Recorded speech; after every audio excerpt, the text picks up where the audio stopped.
Here we go again. The last session of the Day of Attention. I hope your attention is... I hope you still have some attention, primarily. I'd like to welcome the people in the room in Dublin. I'd also like to welcome, when I last looked, the couple of hundred people that are online, to a session which is a kind of new invention, I suppose, in Creative Brain Week, a new piece of programming. So we started this morning with a kind of informal gathering and a neuroscience chorus. We wanted to end today and tomorrow with a reflection. And when we were thinking about this, we thought, well, who do we invite to reflect? And so we have Murray Anderson, courtesy of the Scottish Poetry Library. Yay! Yay! We have Autumn Brown and Amelia McConville. Yay! Who come to us in this guise as part of the Arts and Science Salon, Arts and Science podcast. And over the last few weeks, I've been introducing people, and somehow they've mysteriously blended. So now everybody has a red notebook. Yeah, way! Yeah. And I'm looking forward to this mostly because I now get out of the way and leave you to invite people to reflect. Thank you very much. Thank you so much, Dominic. So, hello. Thank you all for sticking through such a brilliant, beautiful day. I hope you're feeling at least half as inspired as all of us are. As Dominic said, my name is Autumn Brown. Very recently, Dr. Autumn Brown. I would not recommend doing that. Dr. Amelia McConville, also new. Yeah, the ink is still drying on that. But as Dominic said, we started the Art Science Salon to look at the ways in which art and science come together or are in dialogue with one another about different ways of knowing, different ways of being.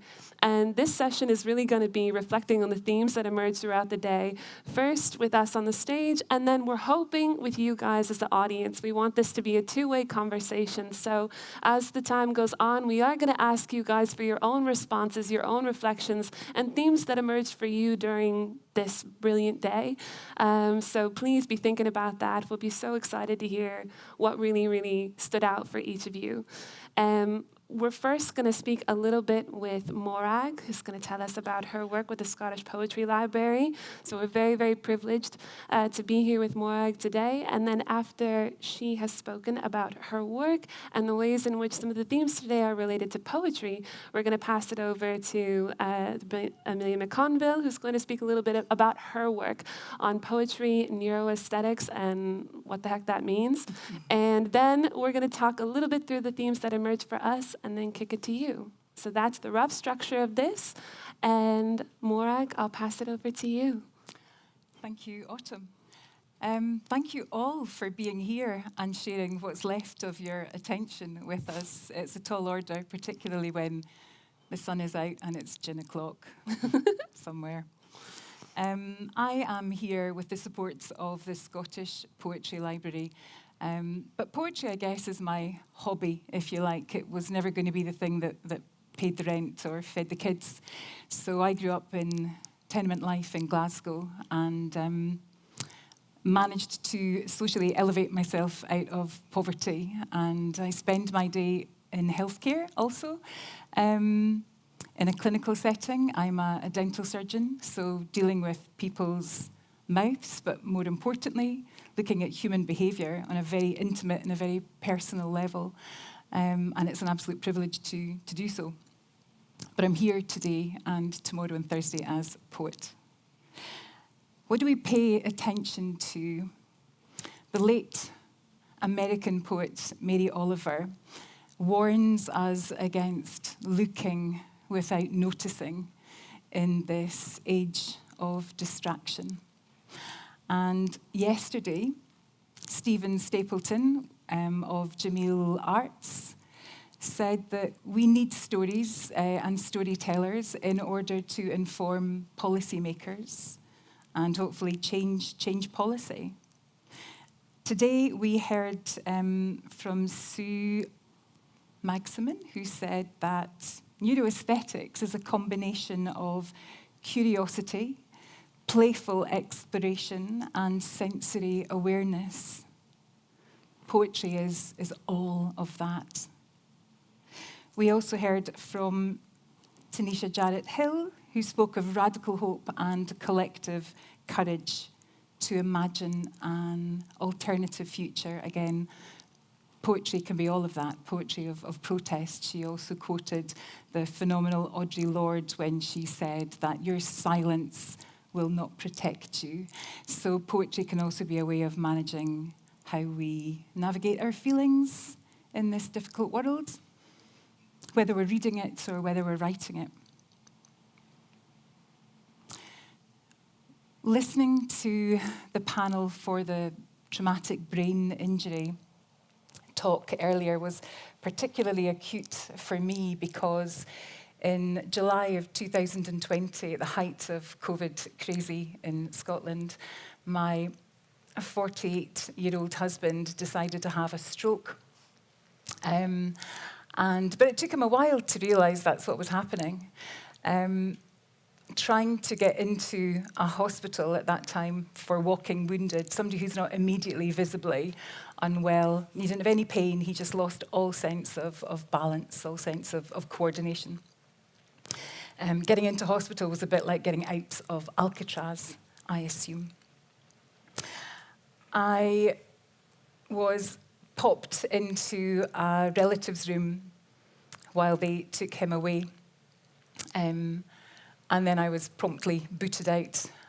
But while in that relative's room, I made a note. I paid close attention to the small space that I was in. It was my way of controlling emotion, controlling my fear, controlling my anger, controlling my anxiety.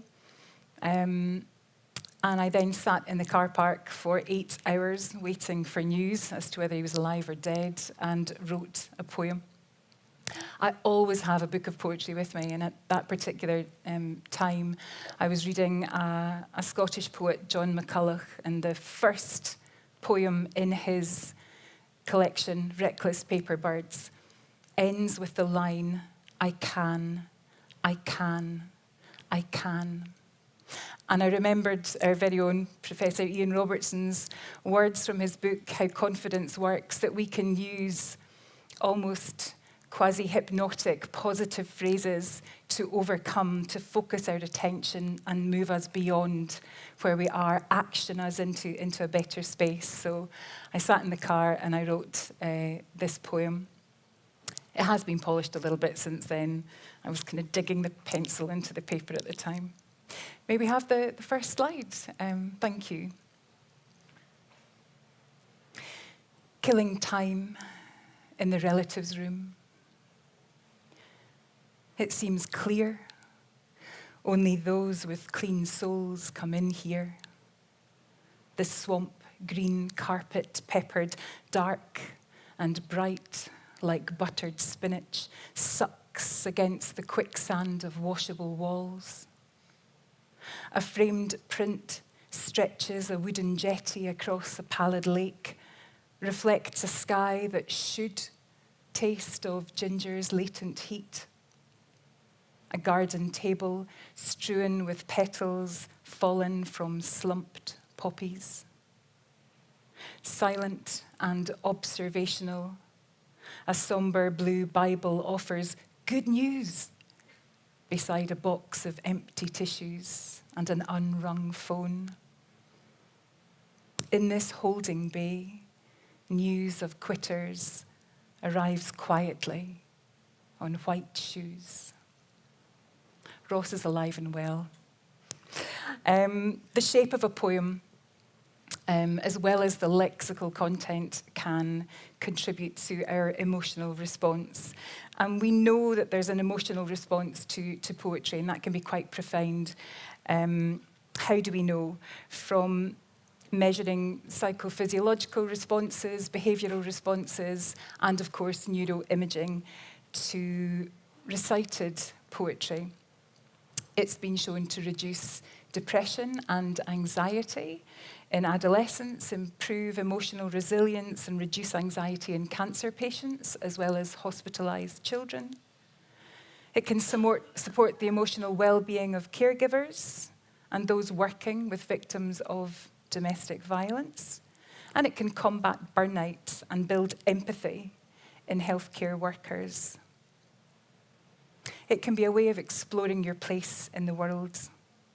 I am a very positive person, but you wouldn't necessarily get that from my poetry. So for me, it's a way of ordering my world and allowing my living existence to be a happier, smoother one. Neuroimaging tells us that key points in poetry where we really light up, where our reward centres are ignited, are at the end of stanzas, or more particularly the very end line, and that certainly was the case for me in that hospital room. So that's the compositional aspect of poetry. But I'll pass on to Amelia to give us an indication of the neuroaesthetics, the neurohumanities of visual poetry. Thank you so much, Morag. And I could listen to you talk about your practice and your process for far, far longer, but unfortunately, time is not on our side. One of the ways that we thought maybe to bring the concept of attention as the main theme of today, but also to bridge a little bit about our personal experiences together, would be to talk a little bit about visual poetry. So my PhD research was in visual poetry, and I applied a neurohumanities approach to it. So while its home was in the School of English, and I'm very much a humanities scholar at heart, I was very fortunate to have the support within Trinity of the Institute of Neuroscience and the School of Psychology. And I worked as well with Paul Dockery, who spoke so wonderfully in this morning's panel, and he was also my internal examiner for my Viva. So I'm eternally grateful to Paul. But he was very supportive in my initial forays into bringing poetry and neurohumanities together. And eventually my thesis became an exploration of visuality, visual poetics. And we thought that a really nice way maybe of just introducing the theme of attention, and even Dominic's wonderful dictum of no show without the tell and no tell without the show. I think that really encapsulates the spirit of visual poetry. There's many ways of defining visual poetry. Primarily, I would describe it as poetry that relies less on language and more on its own visual presentation as the primary kind of conveyor of meaning, in a way that not just emulates the meaning of the words, but can often contest them or explore them. So we thought that we would show audiences here this poem by another Scottish Ian, our second Scottish Ian of the day. So this is a very famous Scottish visual poet called Ian Hamilton Finlay, who played around really, really beautifully with the idea of language as an object. So there's a beautiful poem garden of his just outside of Edinburgh called Little Sparta, where many of his poems are carved into the landscape, or he utilises the kind of the natural sort of presentation of the earth and of the garden, this curated garden, to sort of explore the idea of poetry being something that's of the earth and in the earth as well. But I really like this poem because it's probably a little bit hard to make out there, but this poem is called Acrobats, and I don't know how clear it is for people looking at the screen, but you can definitely look it up as it's available online. But what this poem does is that it plays around with the word acrobats. So that in order to spell the word, your eye has to follow this sort of haphazard movement that in and of itself emulates the movements of acrobats through space in a circus or something like that. And I just thought that visual poetry is not for everybody, but it was a really lovely way, I think, of bringing together Morag's Scottish heritage. Autumn has done her master's in Edinburgh as well, and my interest in visual poetry and attention together. So any comments and responses are more than welcome to this poem, and I hope you can at least somewhat make it out. But we thought we would talk a little bit about, just maybe that by way of introduction to the theme of attention and how it can relate to poetry as well. So, I don't know if our wonderful panel has any thoughts on this poem in particular. So I am the non-poet and non-poetry scholar on the panel, but I'm a huge fan of poetry. I like to start my days and end my days with poetry, so I was delighted to get to hang out with Morag and Amelia this week, and to have this as a beautiful introduction. I do think that in our hardest times, in the moments where there are big changes in our lives, when we're frightened, when we're going through horrors, we often turn to art, and it's more than a balm. And I hesitate to say that it is a medicine, but there is a quality of gentleness, of soothing that I find. And I love this poem because it's so playful. And I don't think we often think of poetry maybe as playful. We could kind of consider it to be something stuffy, but it is something that brings a lot of joy. And I really, really wanted to hear more too about what it was that made you turn to poetry in that moment. Was it just because it was something close at hand, or have you found throughout your life that that is a particular art form that you reach for or that speaks to you? And what does it bring you? Yeah, exactly that, Autumn. I have reached for it throughout my young adult life. As soon as I grasped the concept of what poetry was, I turned to that, reading it mostly to begin with, and then later using it as a tool, a strategy to cope with the things that troubled me. Again, like I said, I'm a very positive person, but I'm from Govan in Glasgow, which is rough. So I'll take anybody in a fight, or at least I think I will. So when I was in that hospital, what was I thinking? Well, first of all, we didn't receive a warm welcome because it was COVID and it was, doors were barred. Ross couldn't speak, he couldn't formulate words, but he made the mistake of being upright. And he was therefore disregarded as not being urgent. But we'd both pretty much gathered that the likelihood is that he was having a stroke. And it didn't happen like that, unlike Magella Cassidy's comments from earlier where she was done and dusted in 23 minutes. It wasn't like that for Ross. He had a vertebral artery dissection that he didn't know about. It had probably been there for years, and the magic of the body, all of these new communications of new arterial pathways had set themselves up around this blockage. So he was functioning for many, many years with this problem until it just popped. But he could still function because he had these other gateways open to him. So when we arrived at the hospital, we didn't get a warm welcome, and I wasn't allowed in because I could be a contaminant, which I totally understand. But there was a complete shutdown of communication. They didn't want to know.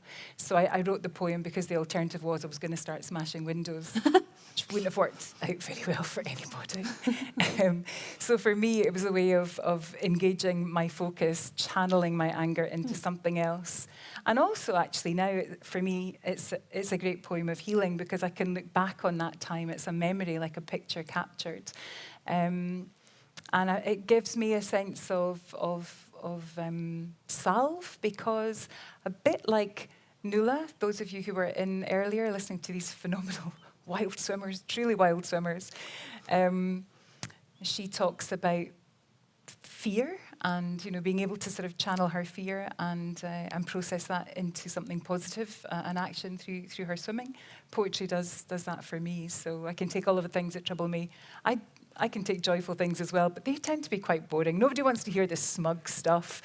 So I can take the negative things and process them and then reflect back on them so that they're not like bags of rocks. It's not like a Sisyphean challenge that I'm carrying with me. I can observe them from a distance at a later date, and that's quite a strong process of healing in writing and then in rereading them. And then actually sharing them, because it's not the easiest thing to do, that vulnerability, the judgment that comes, or the perceived judgment that comes with that, can often hold us back.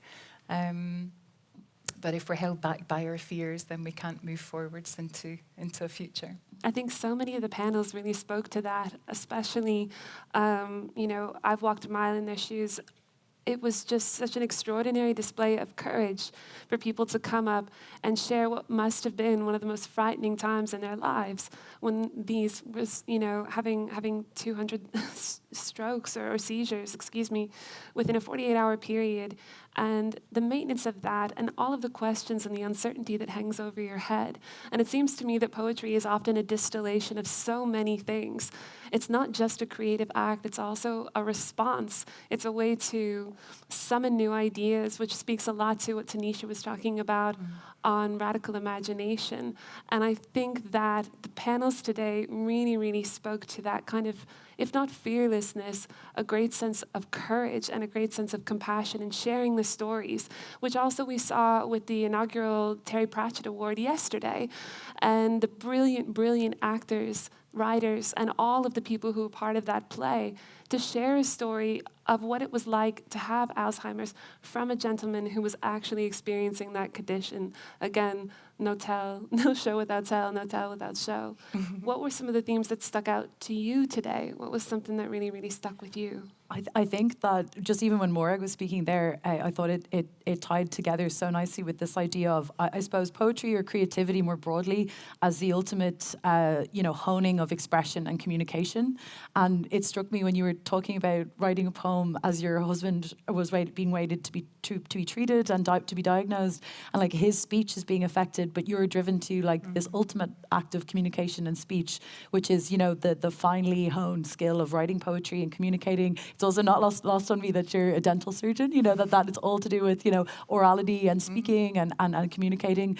I thought that idea then that came up a few times, I think, throughout the day of, particularly when our amazing panel of swimmers were speaking about the creativity required to write their work, but also to kind of imagine themselves or to kind of project themselves forwards into these really extreme situations. I thought that was also in itself quite poetic because, poetry, particularly as an oral tradition, involves a lot of the mastery of breath to master time, all this idea that like its meaning can be conveyed through these kind of acts of communication. And I thought that there was a really lovely through line in all of those kind of talks, particularly especially in Tanisha Hill-Jarrett's talk about Afrofuturism and that amazing photo shoot. She showed us of this idea of the radical imagining of the future, and all of that sort of, to me, seemed very sort of poetic and utilizing these sort of central tenets of creativity in order to support healing and growth and all that sort of stuff that makes, I suppose, life important and worth living once that you've dealt with, crisis or anything like that. It's interesting you bring that up because Nuala talked about writing her book Limitless, which I haven't read, but I'm going to, that we've lost or we are losing the orality of our cultures. We're not telling stories in the way that we did before. So in whatever format it comes, it's such an important thing to do. Ram said almost the same thing, the TikTok culture wasn't for him, so instead he went to swim in the Arctic and has since written about it. So it's continuing to focus on what we can pass on to future generations without relying on Wi-Fi or technology or huge data servers to provide that. Have something that's like Ian Hamilton Finley's poetry carved in stone or wood. I think one of the other really, really big themes that was super present throughout the day was this idea of time, and time as a resource, and time as well as a privilege to experience things like art, to have access to wonderful things like poetry, like cold water swimming. It requires time. And so this idea of time equity and time poverty and what you need to make space for brain health, for healing in your life. What a privilege it is to have access to these things, not only to traditional care and what we think of and being able to quickly access a hospital or a clinic, a doctor, but also just the time to think something's not right, something's off. One of the other things that I thought was really interesting in terms of reflection was the folks who were a part of the play yesterday were speaking about what a privilege it was to be actors, because as an actor, you have to memorize lines. You're learning dialogue. And so it became quickly evident that memorizing these things wasn't coming as easy as they were used to. Something was wrong. You can call that luck, but it is privilege. And so I think bringing our attention to that and inequities within brain health in many, many, many different contexts is really, really something that's been interesting to see folks think about. Now, as we start to share a few more reflections, I'm going to ask whether we can turn up the lights, because we do want to be in dialogue with you. So I'm going to ask the audience in just a couple minutes whether there's anything that really, really stuck out to you, whether there was a particular panel, a speaker, a story that really, really felt quite personal to you, or something that you're going to bring back with you to your work, to your context, to your life. So you be thinking about that. But before we go to that, Any further reflections on today, a theme that was really, really distilled well for you, that really, really stuck with you? I think what you've already said, time inequality, and introducing the arts into your life can be an expensive add-on. I think that's something that Ian had said earlier. Susan Magnuson had said that it should just be part of our everyday practice, so it doesn't have to be poetry's cheap. Anybody can write it. Ice swimming is not going to be cheap, whatever you're choosing to do, I suppose, by the time you travel somewhere or you get kit. So it's maybe choosing the thing that works for you, but for us to keep in mind, keep in check our privilege, our ability to be here today, to talk about this.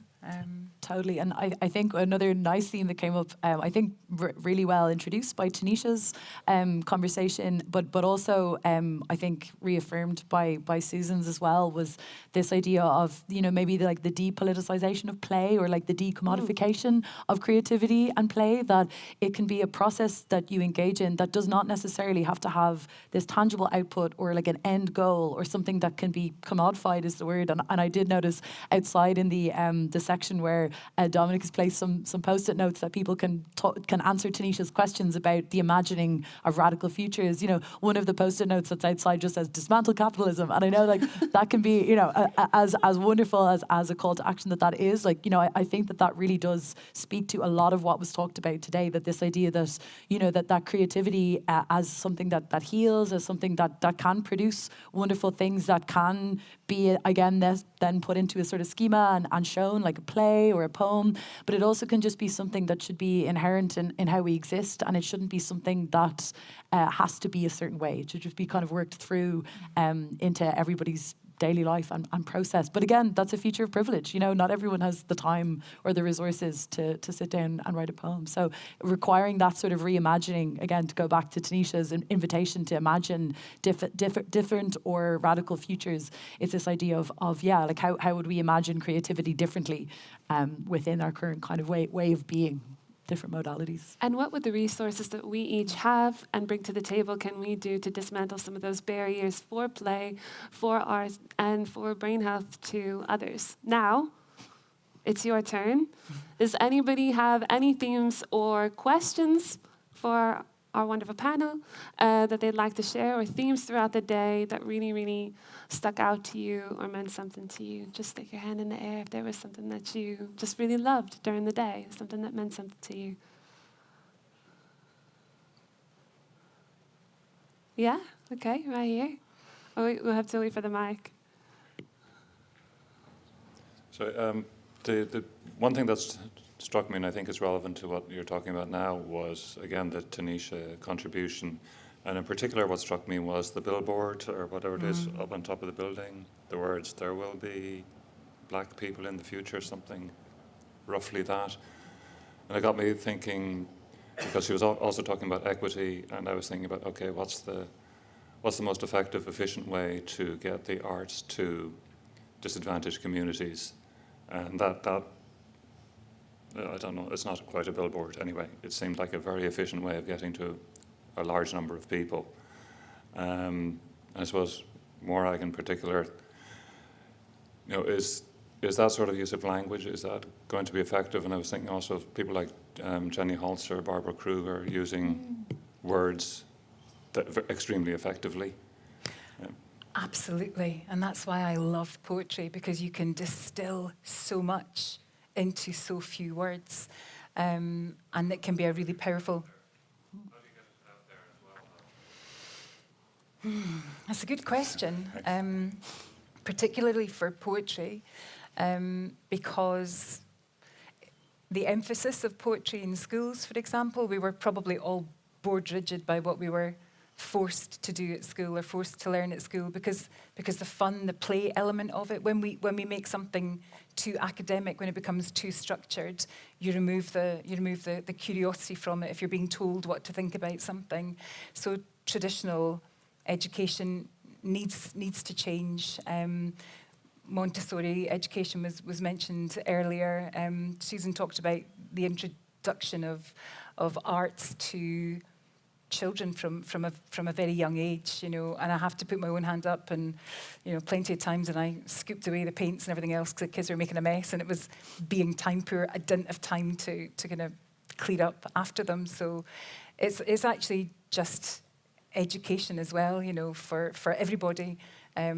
As a parent, I did sit there feeling quite ashamed, thinking, and in fact, in Sue's workshop, Sue's lab today, you know, we're like cutting up bits of paper, sticking them on with effective but messy Pritt stick, and I absolutely bloody loved it. And I just thought, why?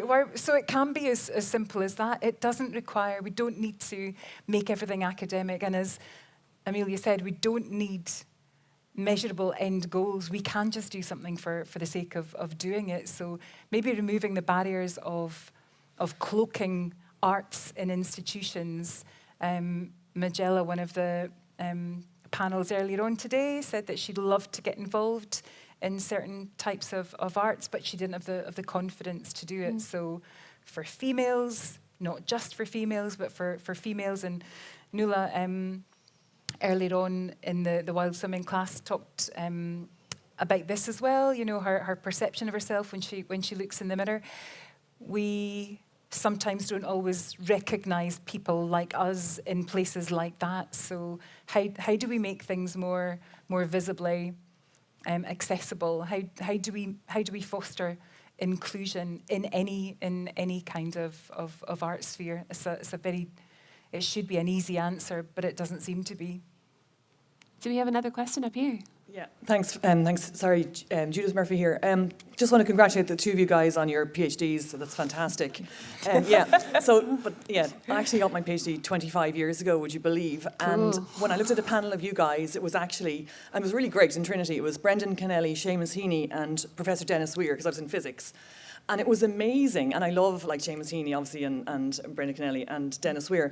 But my observation is that they were all men, and I'm so impressed to see that now the top people here are women. It's just so inspiring. It's like, you know, obviously International Women's Day on Friday. Woo. So that was one observation. And the second observation was, having listened to the talk this morning, I actually raced home at lunchtime and brought my 8-year-old to his music lesson, which he was going to not do today. And I listened in on Zoom to two of the sessions. So what did I observe? First of all, music is important for him. And then listening on Zoom was so tech is great, but my attention wasn't as good because you're referring to stuff in the swimming. And I'm like, I was at that session. I heard it while I was driving, but I didn't actually hear everything. So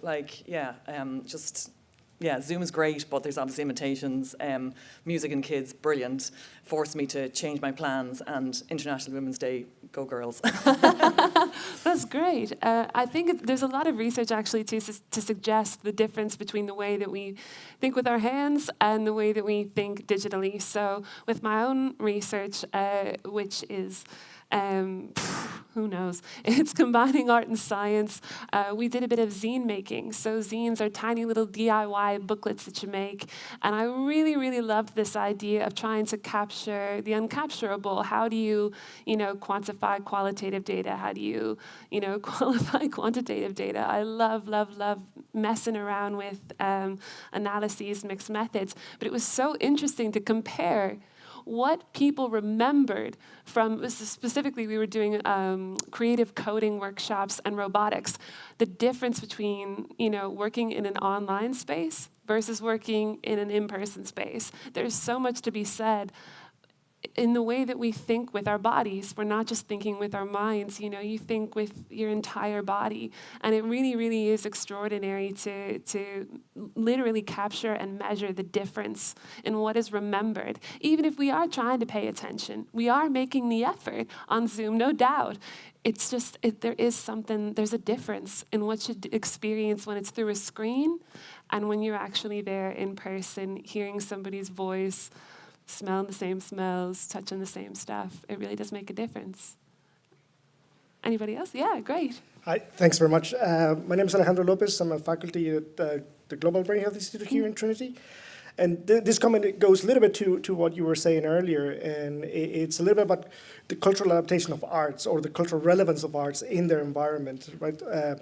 one of the things that I would like to ask on the panelists is, do you read poetry in other languages as well? Does it have the same impact as your native language, for example? I don't see any Atlantic Fellows of this year, but this year we went to Ghana as part of the leadership retreat, and what we did there was to leave a mural about brain health to convey the message. But we didn't design the mural because we had our own biases about how brain health looks like in Ireland and in San Francisco.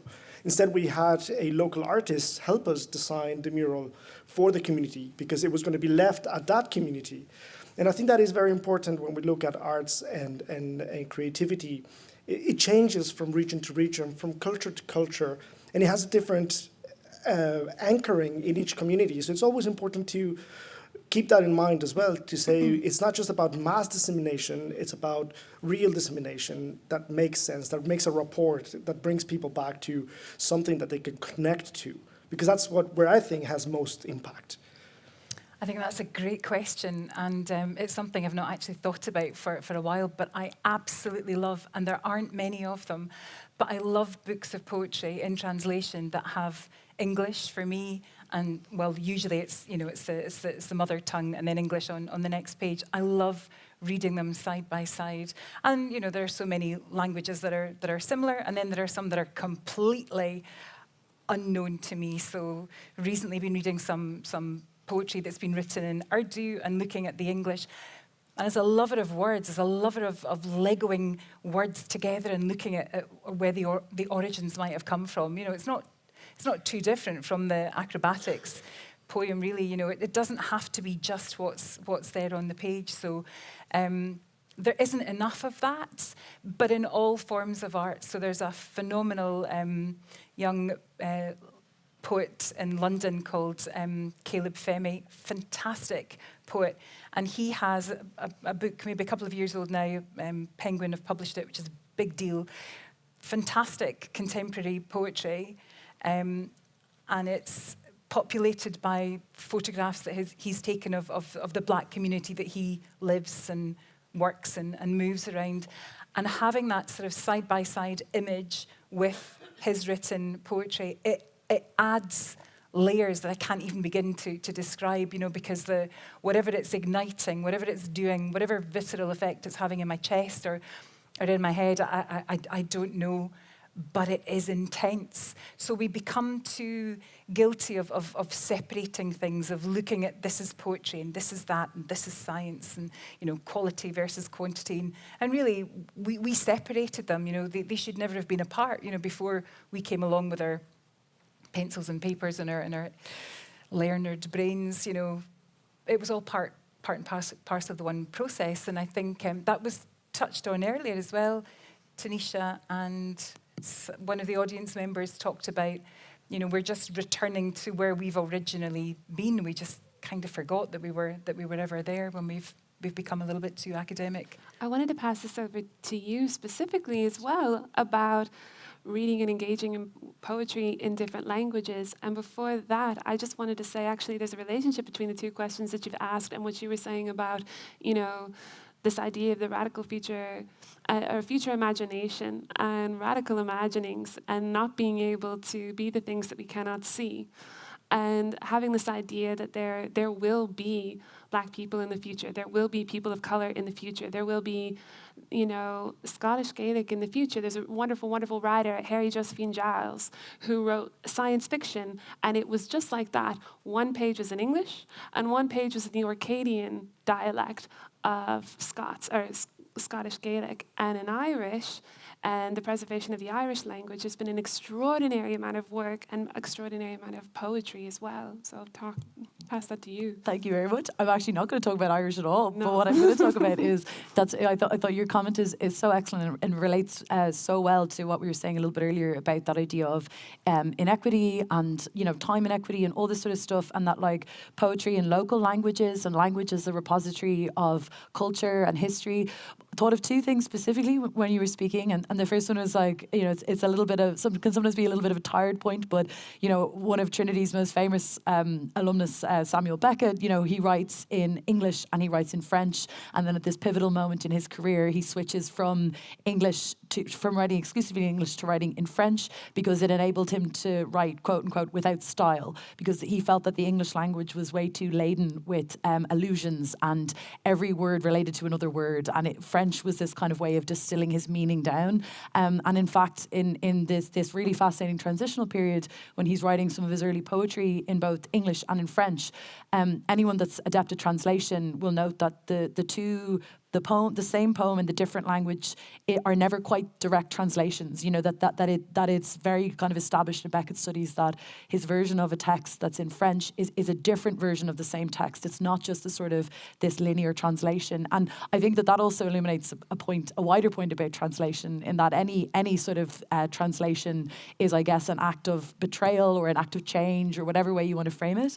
Another point that I thought of when you were speaking is that one of the reasons that a lot of various different poetry groups simultaneously at the same time across the 20th century turned to visual poetry and visuality was because it was seen as sort of this a universal language, right? So there's a Brazilian visual poetry group called the Nwaguandes group, and they took that name from, I think, from a line from one of Ezra Pound's cantos, but that title specifically, but their idea was that they wanted to write in visuality so that poems could be as easily understood as traffic signs and you know, road signs and traffic lights, right?